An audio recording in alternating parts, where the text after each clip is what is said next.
Despertar Espírita, uma reflexão sobre o sentido da vida.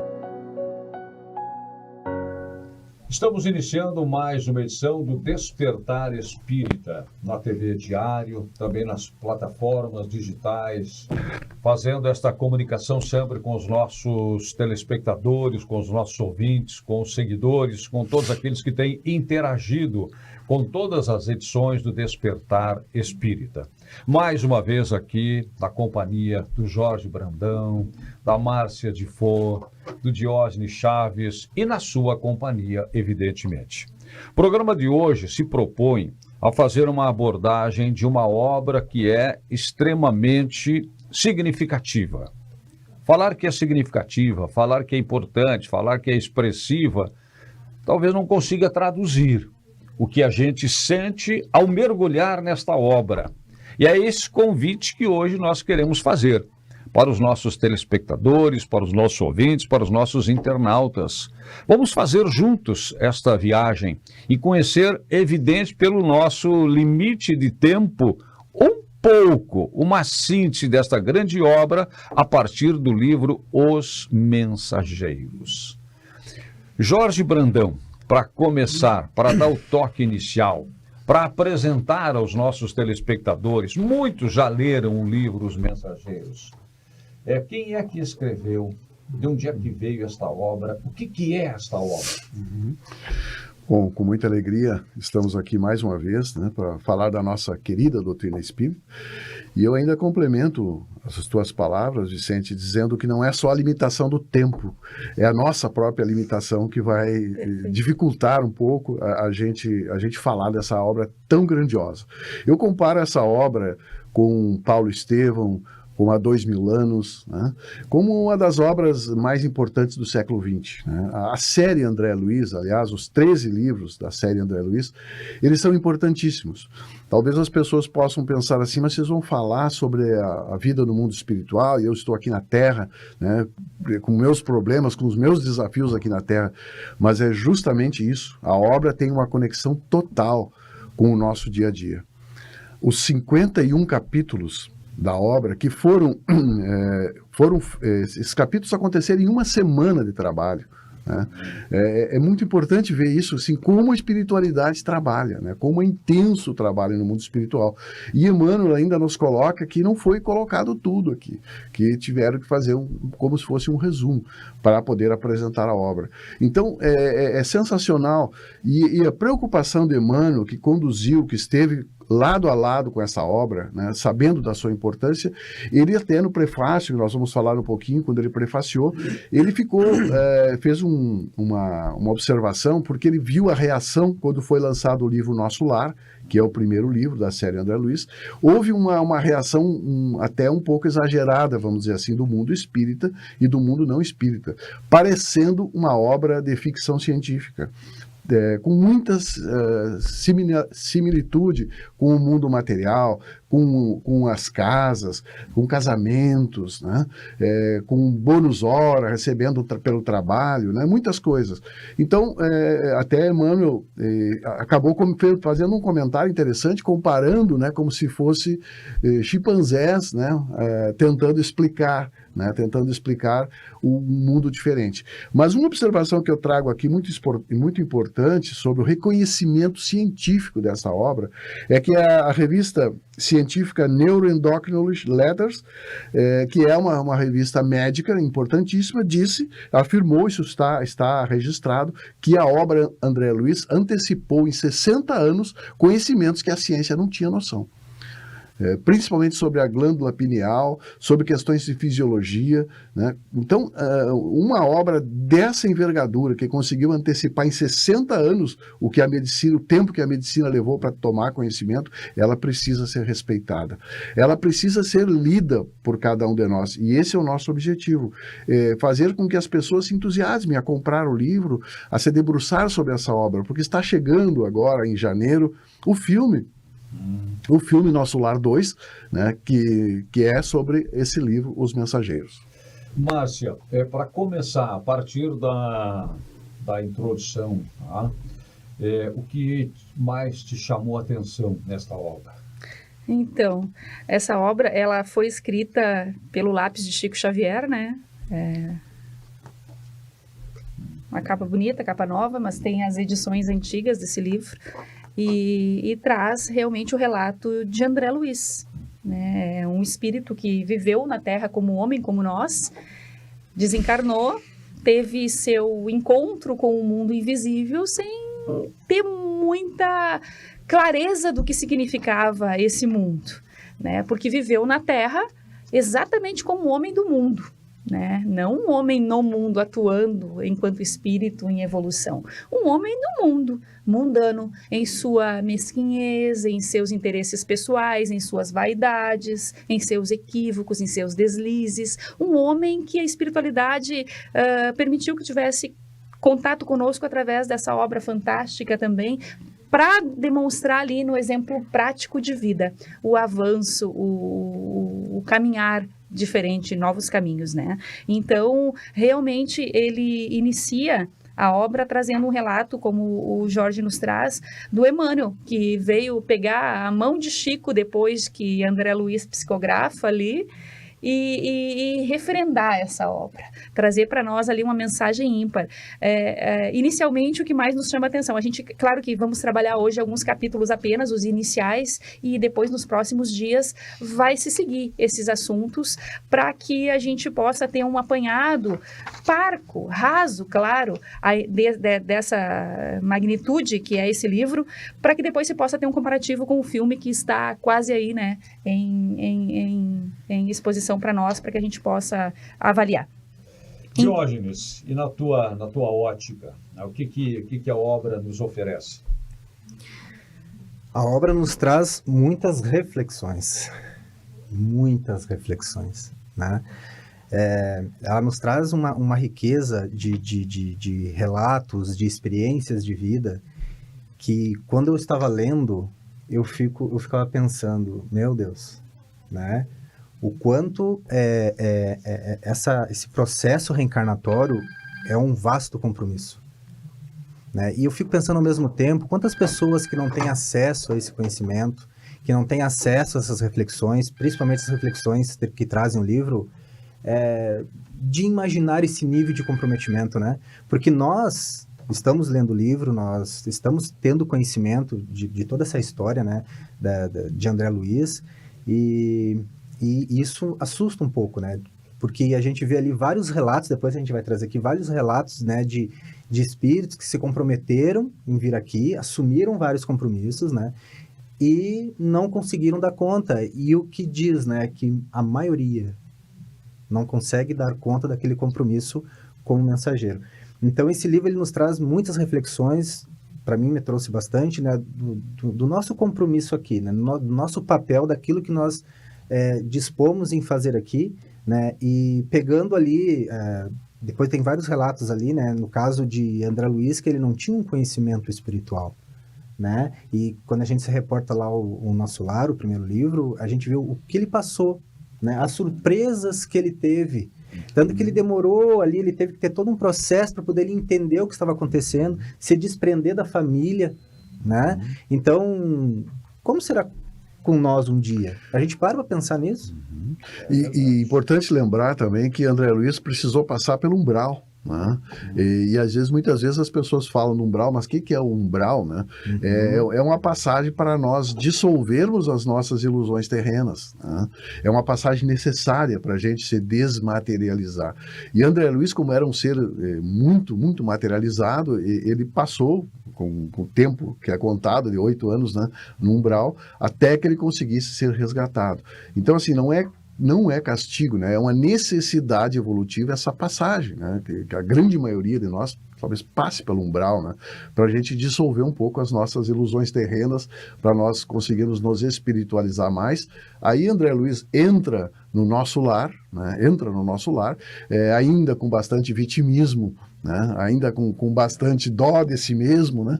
E aos poucos ele vai compreendendo, aos poucos ele vai sendo preparado, ele vai colaborando, ele vai trabalhando, né? E o livro fala também da importância do trabalho, né? A importância do trabalho em todos os planos, né? Seja nas colônias espirituais como aqui na Terra. E através do trabalho digno, do esforço, ele vai aos poucos, né, se tornando mais lúcido.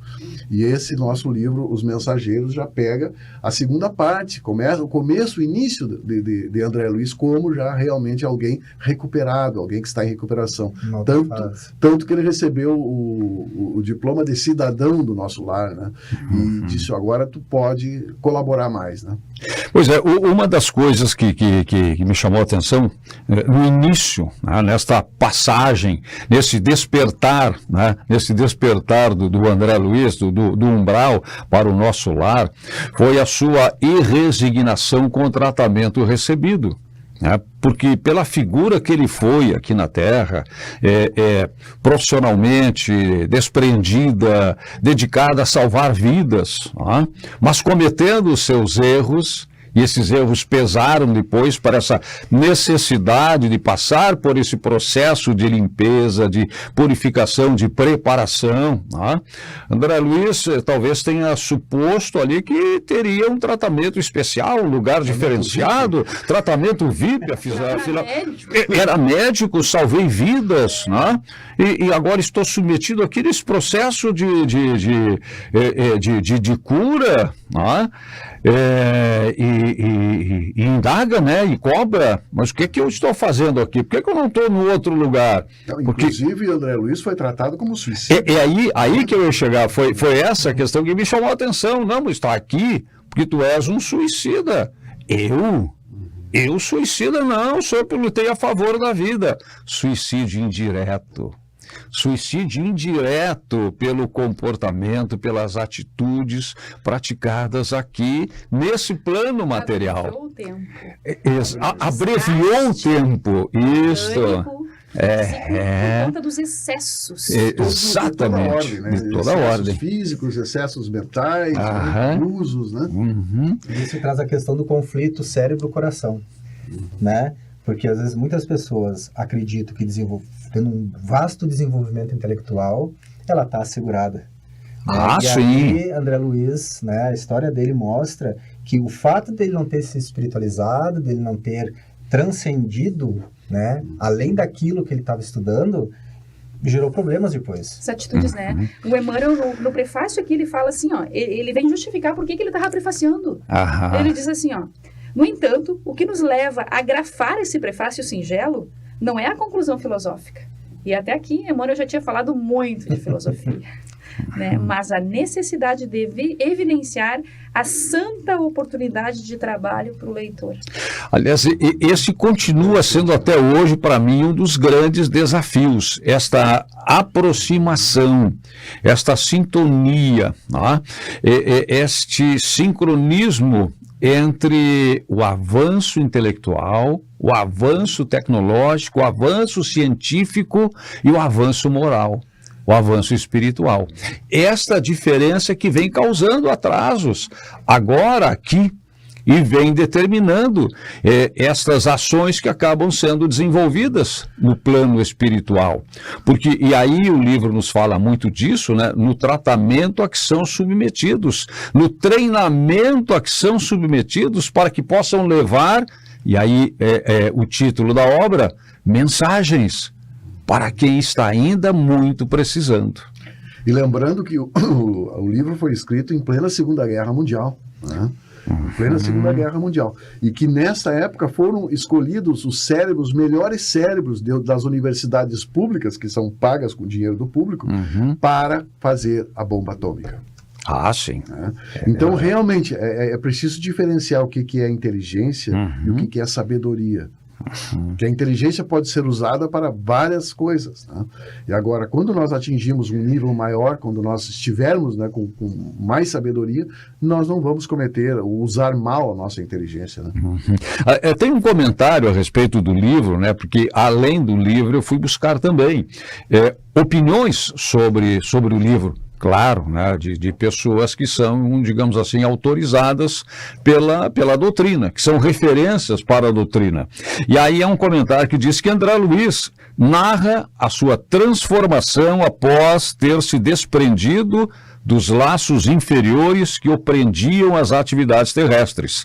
Descobriu-se jubiloso, mas a par da renovação mental, experimentava, e isso aqui me chamou muito a atenção, a par da renovação mental, experimentava um vazio formado pelos sentimentos do mundo dos quais se depreenderam.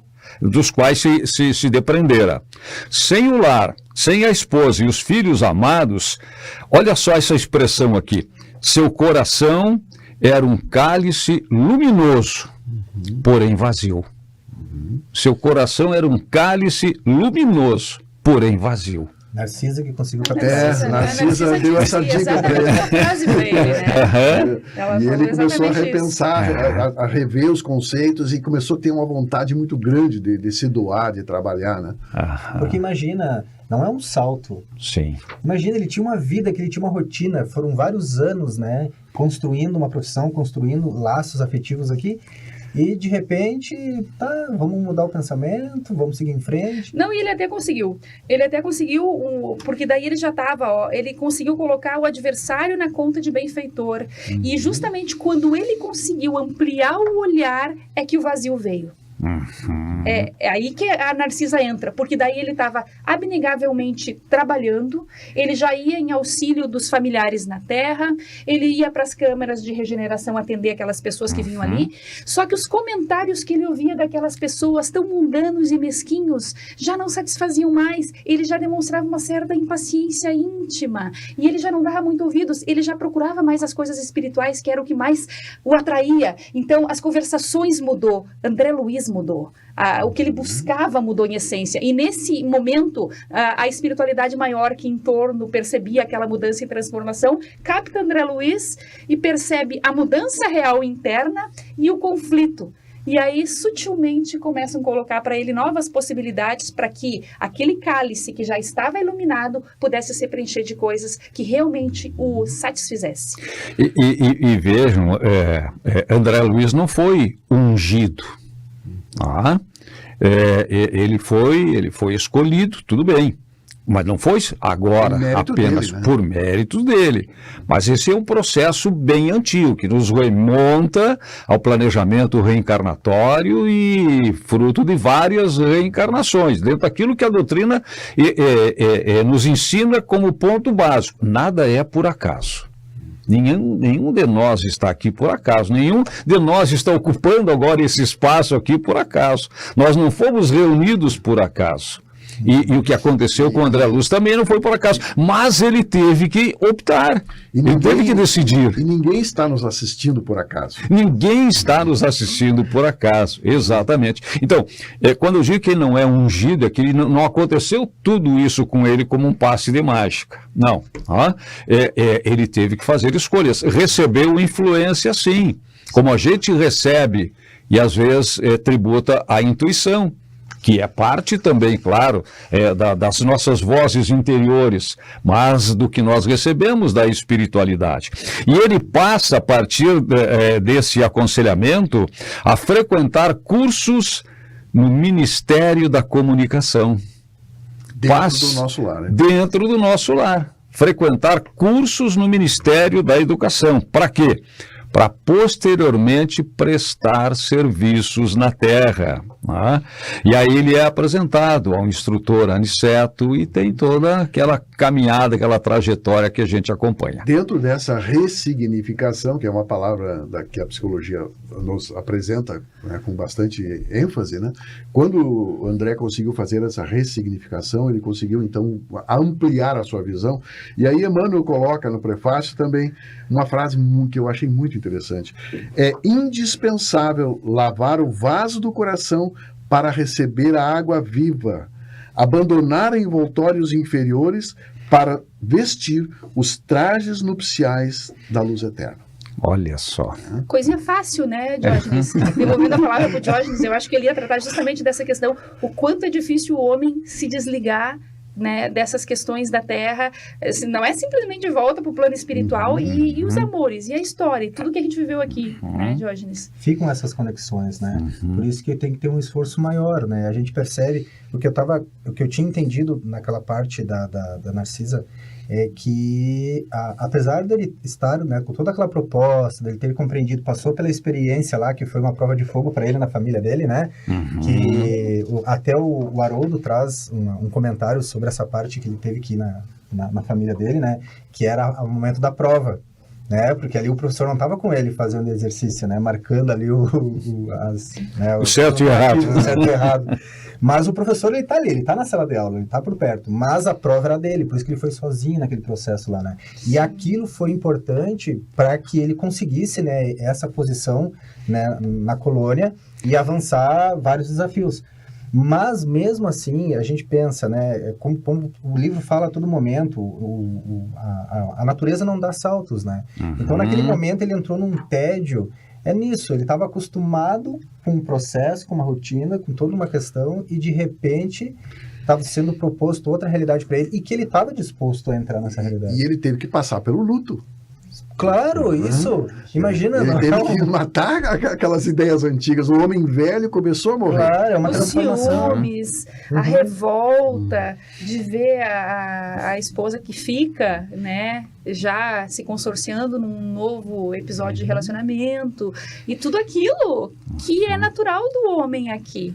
É verdade. E essa questão do vaso, né? Brilho por fora, né? É a pessoa disposta, mas é como às vezes eu falo assim, né? A gente tem como é que a gente fala? A gente tem ali aquela vontade enorme no começo de fazer alguma coisa, né? O estímulo, mas isso vai passando depois. Claro. O que fica é o esforço. É o quanto se quer, né? É o quanto está empenhado. Então é nesse momento que às vezes a gente pode fraquejar, mas parei um pouquinho, né? Quando começa a academia desiste, né? Começa num estímulo ali, meu Deus do céu, mas quando começa a vir os problemas, acordar cedo, ai meu Deus do céu, e agora o que eu faço? A Márcia falou na questão do homem novo, e tem uma outra consideração que também me chamou muito a atenção, na instituição do homem novo, a instrução que ele recebeu do instrutor Aniceto, né, para fazer parte da instituição do homem novo. Nessa instituição são admitidos apenas candidatos compromissados em servir, calando reclamações. Aquela questão que foi dita aqui da vitimização. Não, agora é um olhar para frente, mas a partir da minha decisão, a partir das nossas escolhas. E Aniceto diz mais, ele diz, quando um erra, todos erram. Exatamente. Então não existe personalismo, existe trabalho no bem, não existe reclamação. Então se tu está realmente disposto, depende de ti. Esse trechinho de Aniceto merece ser lido na íntegra, né? Porque ele é fantástico, ele nos destrói.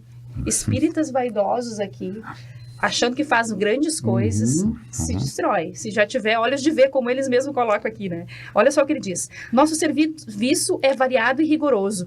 O Departamento de Trabalho, afeto a nossa responsabilidade, aceita somente os colaboradores interessados na descoberta da felicidade de servir.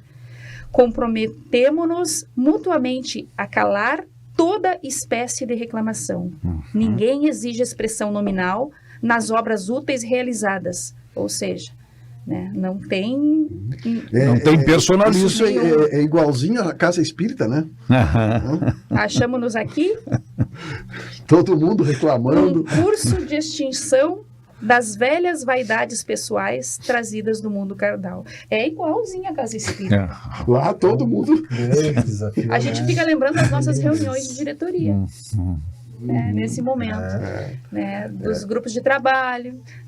Temos tal coisa para fazer. Vamos fazer? Vamos pegar junto? Né? Ou quando ela é realizada. É muito mais, às vezes, o nosso nome querendo aparecer. Nosso ego se manifestando. E aqui o convite maior é a causa. Não importa quem fez. A tarefa é o mais importante. É a causa. Tanto que ele usou um outro nome, né?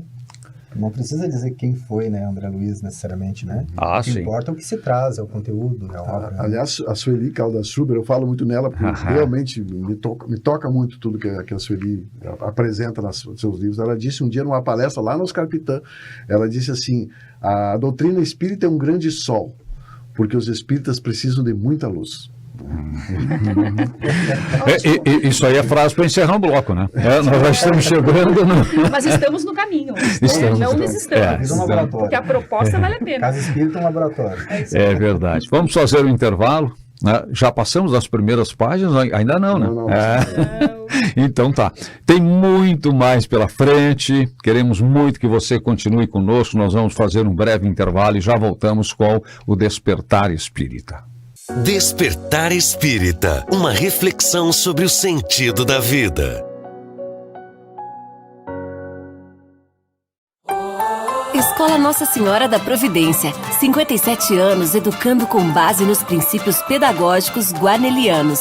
Faça parte dessa história. Atendemos berçário, educação infantil, anos iniciais, anos finais. Escola Nossa Senhora da Providência, educar pelas vias do coração. Fone 3221-1862.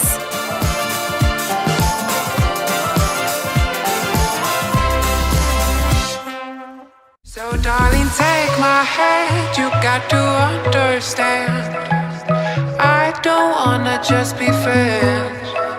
Come away with me and live my fantasy, I don't wanna just be friends.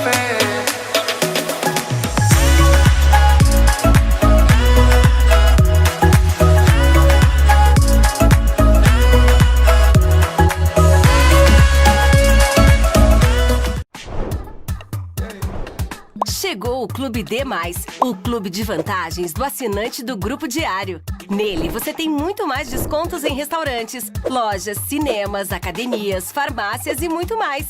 Vem ser mais. Assine agora pelo WhatsApp 55-3213-7272 ou pelo site do Diário. Clube D+, muito mais vantagens para você. Aos 28 anos, a Della Páscoa Engenharia segue sua trajetória com a missão de oferecer serviços de excelência aos seus clientes, apresentando soluções que possam melhorar a qualidade de vida das pessoas, encurtando distâncias e contribuindo para o desenvolvimento social e econômico de nossa região, através da infraestrutura, tecnologia e sustentabilidade. Della Páscoa Engenharia, há 28 anos transformando a cidade e região. A rede de postos DSL completa 7 anos com combustível de qualidade Santa Lúcia. Unidades modernas, estrutura e serviços para atender com conforto, agilidade e excelência. Para quem é fiel DSL, a rede oferece o aplicativo Postos DSL.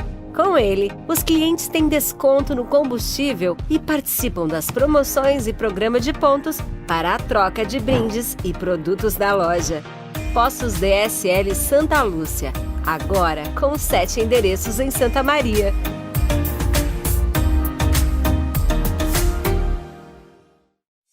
Despertar Espírita, uma reflexão sobre o sentido da vida. Despertar Espírita está de volta. E nós estamos de volta também às primeiras páginas, né, do livro Os Mensageiros. Por vezes avançamos, vamos um pouco lá para frente, voltamos para que a gente possa ir caminhando juntos. E para que os nossos telespectadores, ouvintes, seguidores possam também nos acompanhar nesta caminhada. Vamos lá para as primeiras páginas ainda, Brandão? Aqui no capítulo 1, onde o André faz um comentário, né? Experimentava o júbilo da descoberta de mim mesmo.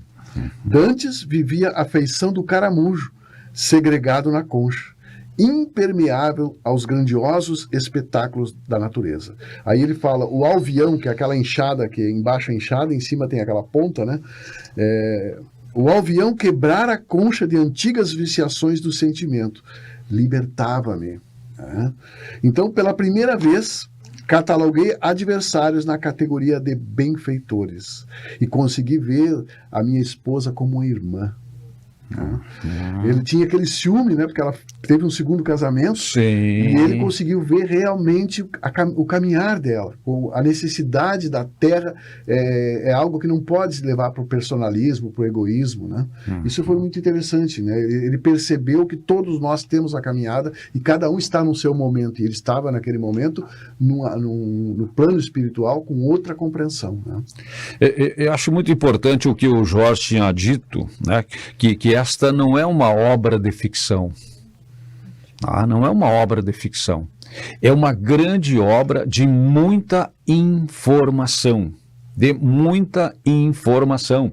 E várias vezes a gente é procurado, deve acontecer também com vocês, com pessoas que têm curiosidade a respeito da doutrina espírita, pessoas que estão passando por uma dificuldade, por uma prova, por uma provação, e querem logo, como eu busquei, informações de imediato sobre como é que é a vida no mundo espiritual. Existe vida depois desta que nós estamos agora aqui experienciando? E se existe, como é que é? Então, para quem quer estas informações, o livro traz muitas e muitas informações. Mas, claro, com lições para quem já está no caminho. E o Jorge estava falando sobre isso. Então não é uma obra de ficção, é uma obra de muitas lições e de desprendimentos, como a gente vai ver na sequência. Daqui a pouquinho vai aparecer. Falasse na história do próprio André Luiz, da renúncia que ele teve que fazer, né, do seu egoísmo através dos ciúmes, e aí vai aparecer a figura do Vicente, médico também, né, como André Luiz, que teve que superar um grande problema que ele enfrentou até ser colocado, preparado, liberado para o cumprimento, para a sequência da sua trajetória. Eu acho que se pudesse dizer um conselho que a obra nos dá, se fosse escolher um conselho que a obra nos dá, aproveite o tempo aqui na Terra. Isso. Viva o presente, faça a sua parte, não perca oportunidades de fazer o bem. Com consciência, né? E esse caminhar aqui, né? Aqui o André Luiz fala, né? Fui compelido a destruir meus castelos de exclusivismo injusto. Outro amor se instalava na minha alma. Né? Não é mais aquele amor possessivo, né? Aquele amor que impõe condições, né? É aquele amor que Jesus nos ensinou, que nos ensina, né? Que é o amor incondicional. Então, quando a gente é tocado por esse amor, né? muda a nossa percepção. E como temos muitas vezes a ideia, né? Muitas pessoas têm a ideia de que a morte é um passo para a angelitude. Como se as coisas mudassem repentinamente, né? E que não, que as coisas não vão muito longe, né? Que toda aquela história que traz da colônia solar, ela não é tão diferente. Ela tem as suas particularidades mais avançadas, enfim, mas não é algo, né, incrível, maravilhoso, né? Como muitas vezes as pessoas podem imaginar que depois que eu morrer, eu vou lá para o lado de Deus, tocar pão lá, ficar num lugar maravilhoso, incrível. Não vai mudar muita coisa. Então, o trabalho é aqui. É aqui que se vai dar o trabalho, né? Pra gente mudar um pouquinho a situação depois do lado de lá. Porque imagina, tu mora no 4º andar. Tu te muda pro 6º. Tu vai mudar? Continua o mesmo prédio. Tu muda de andar, mas nós continua o mesmo. Né? É claro que lá, aos poucos, por isso que a história do chimpanzé, que Emmanuel coloca no prefácio, é importante, porque ele faz uma comparação de um chimpanzé que sai da selva e vai para um castelo. Né? E ele tentaria informar aos seus irmãos chimpanzés o que está acontecendo. Aí ele diz, olha, aqui não temos pelo, mas tem roupa, tem sedas que se usam, mas existe alimentação, aqui a selva é domada, existe um jardim que agora é diferente, né? Mas é uma forma que ele teria de tentar explicar o que acontece. E aí a limitação, é claro, do raciocínio, né? Mas é como se nós, né, de repente mudássemos de plano. Tem muitas coisas que nós vamos demorar um pouco para compreender, mas nós, pessoas, nós espíritos, nós vamos continuar os mesmos. Pois é, eu penso que e não é a obra que se está estudando agora, mas é uma informação que a gente vai carregando, né, nas nossas buscas dentro da doutrina espírita, muito explicada pelo céu e o inferno, aquela ideia que o Diógenes há pouco aqui colocou, né, da graça total para alguns e da desgraça para outros. Quer dizer, na verdade é toda uma caminhada, um processo. Nós somos seres evolutivos. E não somos seres evolutivos apenas nesse plano material. Até pelo contrário, que é uma passagem, uma oportunidade. Por isso nós rogamos no lado de lá para termos a chance de voltarmos para cá e frequentarmos outra vez esta escola. Mas esta caminhada evolutiva, ela continua também no mundo espiritual, até que possamos ir avançando. E que as penas eternas não existem. Não, elas exatamente. existem enquanto duram. Claro. Enquanto dura a perturbação da minha consciência. Nós nos impomos elas, né? Tem um momento que André Luiz diz assim, ó, somente agora percebia quão distanciado vivera das leis sublimes que regem a evolução das criaturas. Quantos de nós não anda pelo mundo, né? Caminha, transita pela Terra nessa condição, né? E aí chega um instante em que esse despertar começa a acontecer e começamos a perceber as coisas um pouco diferentes. E aí ele fala assim, ó, os elementos mais simples adquiriram para mim, aos meus olhos, extraordinária significação. As coisas não mudaram no panorama. A visão mudou. A pessoa que olhava, né? André Luiz mudou. Um novo olhar. Um novo olhar, que é o convite realmente da espiritualidade para todos nós. Aliás, tem uma parte também que Aniceto fala, comenta que de cada 4 desencarnados, em média, 3 não têm consciência que desencarnaram. Sim. Né? Então, viver, o nosso modo de viver aqui na Terra, e é por isso que o livro nos chama atenção para isso, o nosso modo de viver o momento presente, o nosso despertar, ele tem que começar aqui. Ele precisa começar nessa preciosidade que é a nossa existência aqui na Terra, né? E o que grita muito sobre o que nós falamos até agora aqui, ó, é a extrema necessidade das pessoas desenvolverem a espiritualidade. Transcender. Saírem desse materialismo, né? Que é o que essa neurose coletiva que existe agora, que é esse vazio existencial, de que as pessoas, elas olham para a vida e não conseguem transcender, não conseguem ir além, não conseguem ter a vida futura, né? Perceber uma vida futura. Então, olha o convite dessa obra, né? Espiritualizem-se. Vão além do que vocês estão vendo aí, né? Porque tem muito mais, Então, é um convite profundo. No capítulo 2 aqui do Aniceto, tem uma parte que ele fala assim, ó, considerando, pois, o serviço atual, temos interesse em aproveitar as horas no limite máximo. Não só em benefício dos que necessitam de nosso concurso fraternal, como também a favor de nós mesmos, no que toca à eficiência. Então aqui, ele dizendo que o quanto ele estava aprendendo também, né? O quanto ensinar o outro nos ensina também, o quanto ajudar o outro nos esclarece muito também. Então a gente fica pensando às vezes, né? O papel do professor, o papel do orador, do médium, do que está ali esclarecendo, do doutrinador, enfim, é ter essa humildade de entender, né, que trazendo aqui um parênteses, né, do Mário Cortella, né, que ele é bem feliz quando ele fala isso, né, da importância da gente ganhar com aquilo que a gente ensina, né, é como uma vela, quando tu acende uma vela, o primeiro a ser iluminado é tu, sim, né, e ele traz isso pro André Luiz, né, o quanto é importante aquela experiência pro crescimento dele também. Quando nós falamos, o ouvido que está mais perto é o nosso. Claro, nós somos os primeiros que nos ouvir. Importante lembrar também, né, que os mensageiros, né, que era um grupo, esse grupo era um grupo de 50 mensageiros, e que André Luiz pegou uma das últimas vagas, né, a grande maioria dos mensageiros já eram espíritos que tinham fracassado. Né? Porque quando André Luiz vê a suntuosidade lá da estrutura dos mensageiros, como se fosse vários pavilhões de universidade, né? Ele ficou impressionado e ele disse para o Tobias, né? Eu disse, mas isso aqui, meu Deus, né? Isso aqui é algo fantástico, né? Quantas saem daqui? Ele disse assim, calma, André.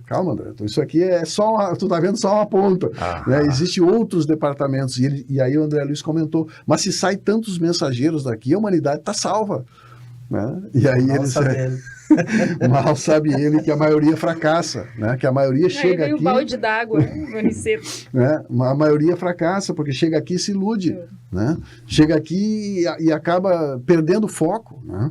Então, isso é importante para nós entendermos o quanto nós precisamos nos voltar para esse caminho da espiritualização, como o Diógenes falou, né? É verdade. O Jorge fez referência a esse grupo, né, de 50 pessoas, né, comandados pelo Aniceto. É só como informação para os nossos telespectadores, ele era formado por um padre,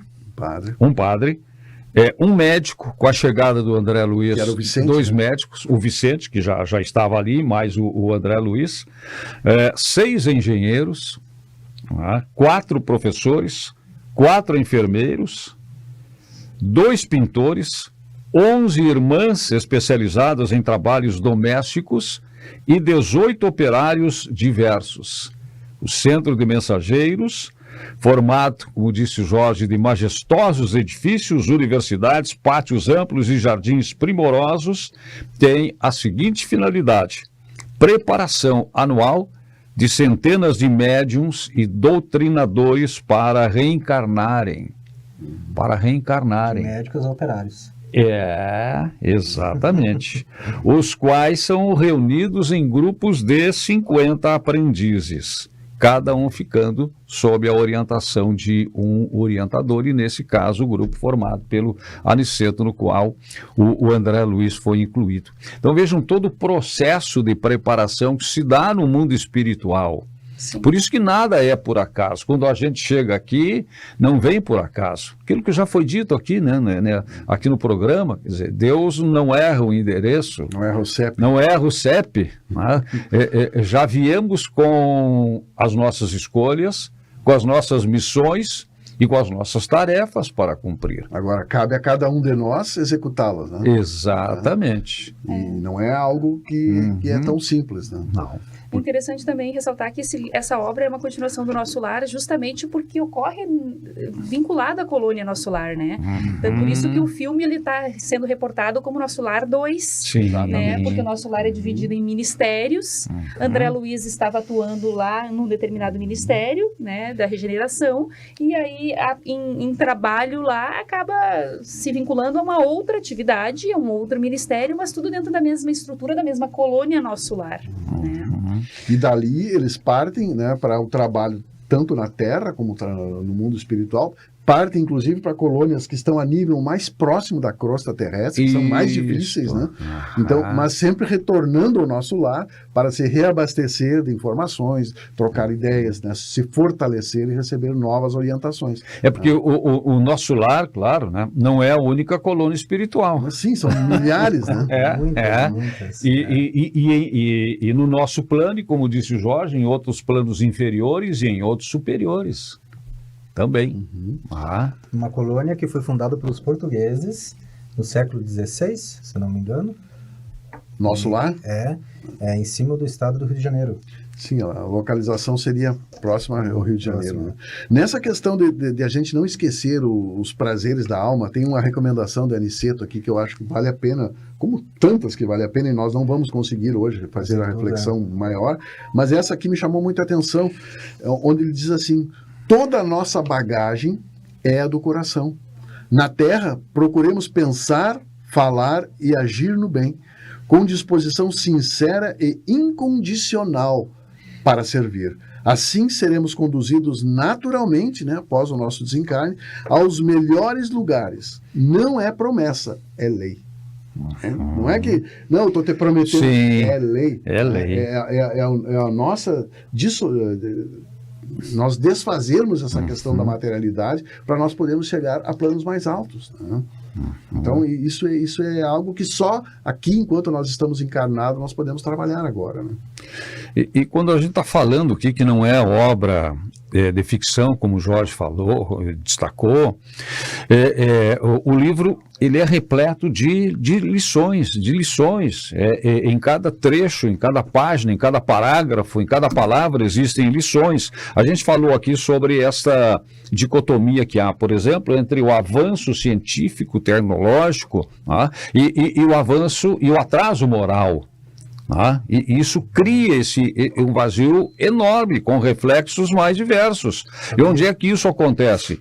Acontece na guerra, acontece na violência, e o Jorge também destacou, o livro foi escrito em 1944, ali durante a Segunda Guerra Mundial, onde espíritos desencarnavam e chegavam no mundo espiritual carregando ainda as dores, as feridas, o sangue que deixaram por aqui.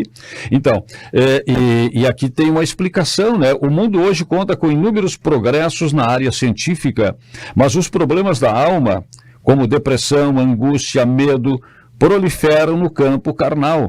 As razões de tantos progressos materiais e tantas dores espirituais se encontram no fato do homem dominar cada vez mais, aqui isso que eu queria destacar, no fato do homem dominar cada vez mais a paisagem exterior que lhe constitui moradia, embora não conheça a si mesmo.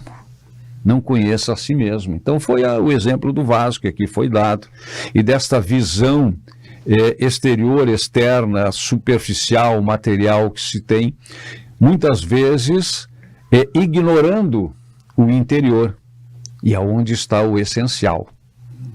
E é aí que as transformações acontecem. E é por isso que precisamos todos, mesmo depois no mundo espiritual, passar por esses processos todos de reaprendizagem, de ressignificação.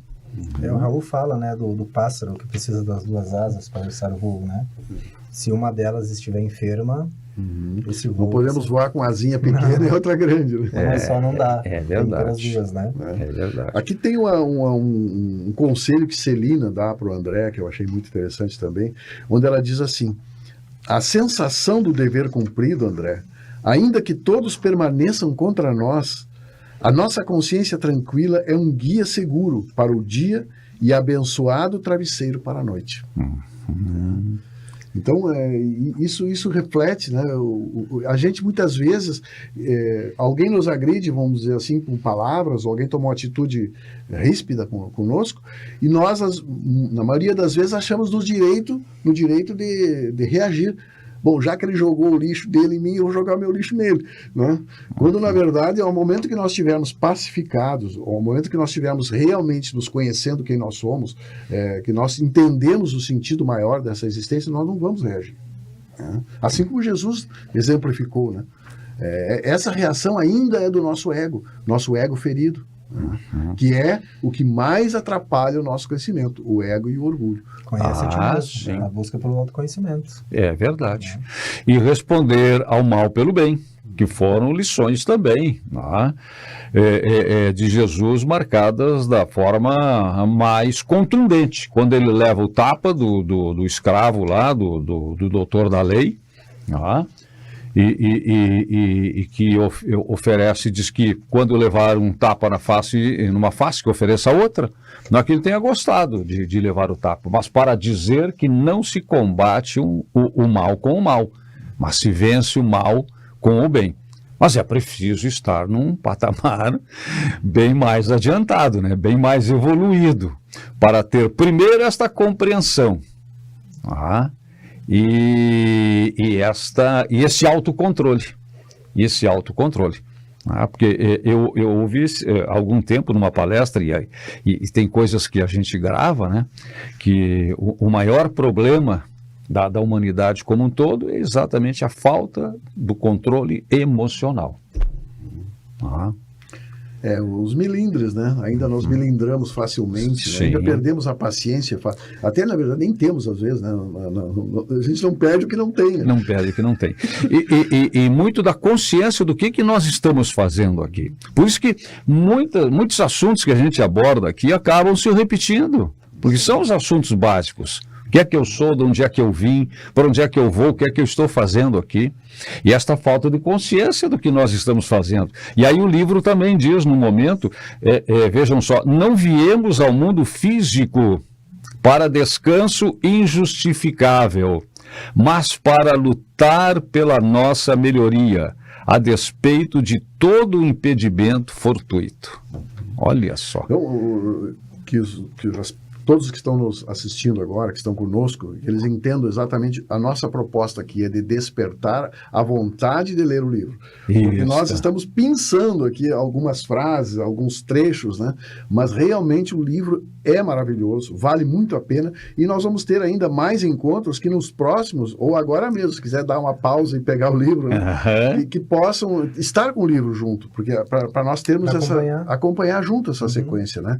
E aqui, quando nós falamos sobre o fracasso que acontece, por exemplo, dos mensageiros que saem e vêm para a Terra, aí Aniceto faz um outro comentário interessante, né?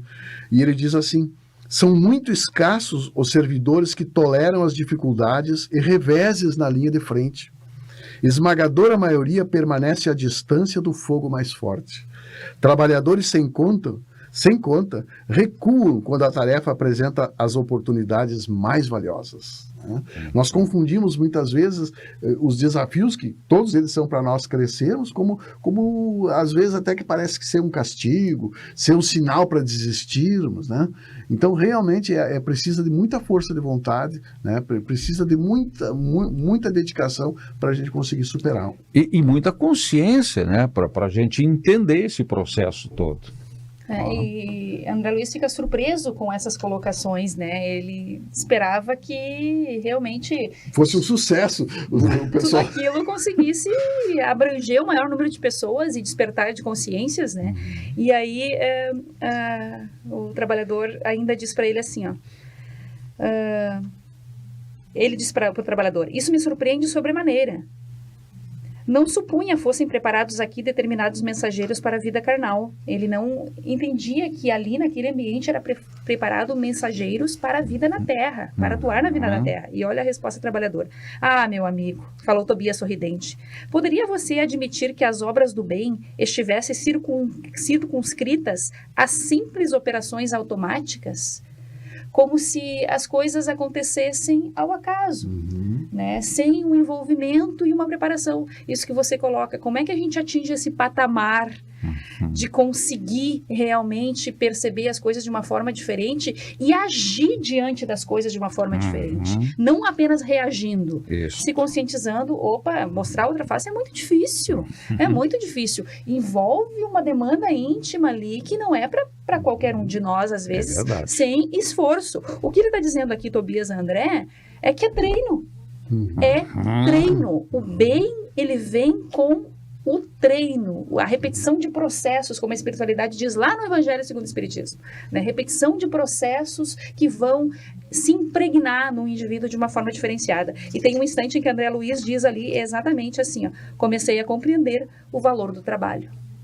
Olha só. Justamente porque é a partir disso que bendito seja o trabalho, né? E Aniceto ainda faz uma observação ali para o André, que ele não imagina a dificuldade que tem dos espíritos a auxiliar os encarnados. É muito difícil. Ah, sim.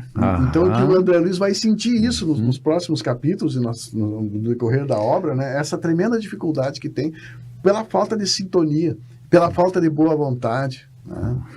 Pela falta da prática realmente do amor, né? Não é algo mecânico, né? Não é. Simples, ele fala, assim. Não são simples carteiros. Né? Cenas para o próximo capítulo. Bom, nosso tempo hoje foi, né? Voou. Com certeza voltaremos, né? A essa abordagem nós aí. Temos no mínimo mais mais 2 programas falando do livro, e depois temos, após o filme, né, uma reflexão que faremos juntos, né, sobre o que foi abordado no filme. Né? Então, esse é o nosso roteiro. Sejamos todos mensageiros, continuemos, né, tentando, aceitando ser, porque a caminhada é longa, né? Pelo menos estamos nos propondo, né? É verdade, é verdade. Eu gostaria de terminar aqui com uma fala de Jesus em João 14, que ele diz assim: e quando eu me for, E vos tiver preparado um lugar, e vos levarei para mim, a fim de que onde eu estiver, estejais vós também. Vós sabeis para onde eu vou, e conheceis o caminho. Há muitas moradas na casa de meu pai. Fantástico. Lições, lições, lições. Aprendizado constante. Constante. Por isso que nós, mais uma vez, reiteramos o convite para os nossos ouvintes, telespectadores, seguidores. Continuem. E continuem interagindo também. Mandando quais são os canais, hoje, que eu nunca lembro de participação dos... As mensagens podem ser colocadas pelo WhatsApp, no telefone 99971 2827. E também através do e-mail, né? Despertar Espírita SM, S de Santa e M de Maria, @gmail.com. E também no YouTube tem um espaço ali para comentários, né? Serão todos muito bem-vindos e todos nós vamos responder, tanto ali como aqui no programa também, né? Despertar Espírita fica por aqui, mas a vida continua nesta e em outras dimensões. Até o nosso próximo encontro. Meus amigos queridos que assistem o programa Despertar Espírita na TV Diário, no YouTube, Renato Prieto, o André Luiz do filme Nosso Lar 1, Nosso Lar 2, os mensageiros, meus amigos queridos do Rio Grande do Sul, da região central, de Santa Maria, eu quero fazer um convite que é muito importante. O programa Despertar Espírita vai fazer alguns programas para fazer um debate sobre o livro Os Mensageiros, sobre o filme Nosso Lar, em que vocês poderão tirar novos ensinamentos. Então, não deixe de assistir esses programas nos dias que eles forem apresentados. As informações serão dadas a vocês aqui no link ou aqui na frente desse bate-papo com vocês. Um abraço, assistam o programa, prestigiem todas as pessoas que divulgam a nossa bela doutrina codificada pelo nosso amado Allan Kardec. Parabéns, Despertar Espírita.